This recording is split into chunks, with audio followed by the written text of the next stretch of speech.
एक बच्चा जो बचपन से ही भगवान में खोया रहता था। सब कहते थे ये बड़ा होकर संत बनेगा। किसी ने नहीं सोचा था कि एक हीरा उसकी परीक्षा बन जाएगा।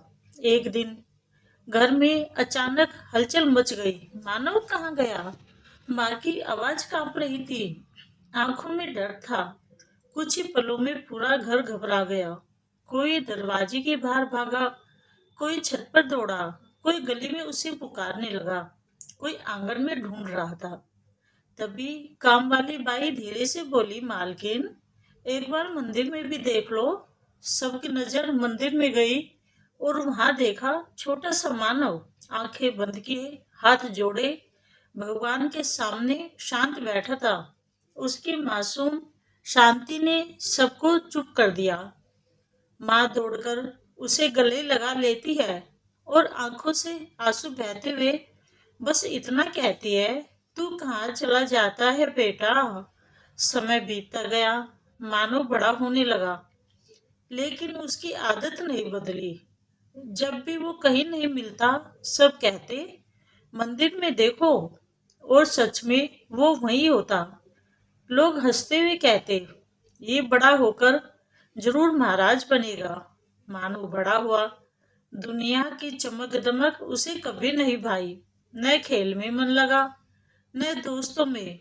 बस एक शांति थी जो उसे भीतर खींचती रहती थी। लेकिन एक दिन कुछ बदल गया। वो बाजार गया और वहां उसकी नजर एक चमकते हुए हीरे पर पड़ी। वो हीरा जैसे उसे पुकार रहा था, उसकी चमक में ऐसा खो गया कि वो खुद को रोक नहीं पाया और उसने उसे खरीद लिया और उसे हमेशा अपने पास रखने लगा। अब धीरे धीरे उसका मन घर में भी नहीं लगता। उसी समय शहर में एक मुनिराज आए। मानव उनके दर्शन करने गया और बस एक ही क्षण में उसने तय कर लिया, मुझे संसार नहीं चाहिए, मुझे सिर्फ मुक्ति चाहिए। घर में तूफान आ गया। माँ रोती रही पर वह समझदाता रहा। बेटा, शादी कर ले, घर बसा ले। लेकिन मानव शांत था। उसने धीरे से कहा, मुझे कुछ नहीं चाहिए, बस मोक्ष। आखिरकार उसने सब छोड़ दिया, घर, परिवार, सुख, आराम, सब कुछ। लेकिन एक चीज नहीं छोड़ पाया, वो हीरा। चुपचाप उसने उसे एक पीछे में बांध लिया और मुनि बन गया। समय बीतता गया। अब मानव सिर्फ मानव नहीं रहा, वह मुनिराज बन चुका था। उसके चेहरे पर एक अद्भुत शांति थी। वाणी में ऐसा तेज था, जब वह बोलता तो भीड़ अपने आप थम जाती। लोग दूर दूर से उसके प्रवचन सुनने आते। कई लोगों ने उसकी वाणी सुनकर अपने जीवन की दिशा बदल दी। जब वह अहिंसा की बात करता तो लोगों की आंखों में करुणा भर जाती। जब वह सच समझाता तो झूठ बोलने वाला भी अंदर से हिल जाता। जब वह अचौर्य और ब्रह्मचर्य पर बोलता तो मन संयमित होने लगा।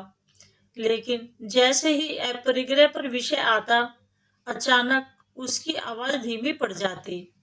शब्द जैसे गले में अटक जाते। वो बोल तो रहा होता, पर उसके भीतर कहीं कुछ न कुछ कांप रहा होता। भीड़ को शायद फर्क नहीं पड़ता था, लेकिन एक शिष्य था जो सिर्फ शब्द नहीं, गुरु के मन को भी सुन रहा था। उसने महसूस किया, गुरुदेव यहाँ क्यों रुक जाते हैं? उसने कई दिनों तक ध्यान से देखा, हर प्रवचन में वही बात। चार महाव्रतों पर निर्भय वाणी और अपरिग्रह पर एक अजीब सी चुप्पी। एक दिन उसने निश्चय किया, सत्य जानकर ही रहूंगा। उसने चुपचाप खोजबीन शुरू की और फिर एक ऐसा पल आया जब उसकी नजर पीछे पर पड़ी, जिसे गुरु हमेशा अपने पास रखते थे। धीरे से उसने उसे खोला और अंदर जो देखा वो एक छोटा सा पर चमकता हुआ हीरा था। शिष्य के मन में जैसे सब साफ हो गया। उसने मन ही मन कहा, गुरुदेव आप तो सब कुछ छोड़ चुके, पर ये चमक अभी भी आपको बांधे हुए है। वह कुछ नहीं बोला, चुपचाप उस हीरो को लेकर समुद्र किनारे चला गया। हाथ में हीरा था और आंखों में गुरु के प्रति श्रद्धा। कुछ पल तो उसे देखता रहा, फिर एक गहरी सांस ली और पूरी शक्ति से उसे समुद्र में फेंक दिया। लहरें उठी और उस हीरे को अपने भीतर समा लिया, जैसे कोई बंधन टूट गया हो। वह वापिस लौटा, गुरु के सामने जाकर शांत स्वर में बोला, गुरुदेव, अब आप पूरी तरह स्वतंत्र हैं। गुरु ने आश्चर्य से देखा, क्या हुआ बेटा? शिष्य बोला, जो हीरा आपके पास था मैंने उसे समुद्र में फेंक दिया, बस इतना सुनना था। कुछ पल के लिए मौन छा गया, फिर गुरु की आंखों से आंसू बहने लगे। पहली बार उनकी आवाज कांप उठी। उन्होंने शिष्य का हाथ पकड़कर कहा, बेटा, आज तुमने हमें सच में मुक्त कर दिया। हमने संसार छोड़ दिया था, पर वो एक हीरा हमारे अंदर कहीं छुपा रह गया था। इसलिए जब हम परिग्रह की बात करते तो हमारी आत्मा हमें रोक लेती थी।